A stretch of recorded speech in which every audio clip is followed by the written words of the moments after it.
figure out how much you want to spend before you start.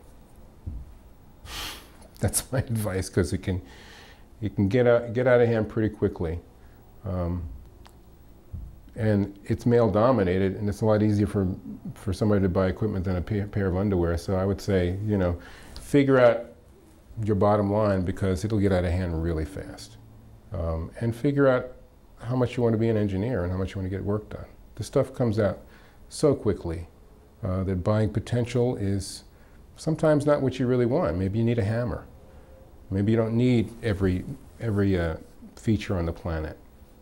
And I think that's where the manufacturers of this stuff fail, is that they make these extremely flexible systems which don't really define how to use them. They say, here you go, do whatever you want. So I would say figure out how much you want to spend and how much time you want to spend when you're facing the manual, because we're in this place where all these engineers are out of work.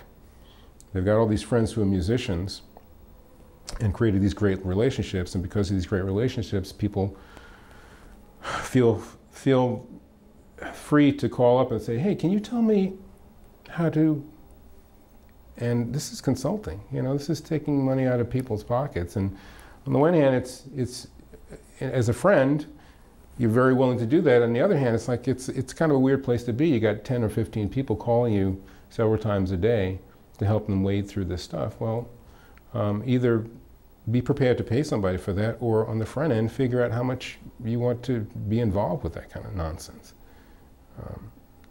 I think it's up to the person who's building the studio, because the manufacturers aren't going to help you. They're just going to give you as many choices as you want to take on. So you've got to define what you want and use it to death. I mean, there's so much stuff that comes out, and you know, somebody like a Jimmy Jam and Terry Lewis, who's really using every iota out of every box that they've had since early 1980. I don't know if people are doing that. You know, it's easy to buy new stuff, but how easy is it to really know the tool that you have?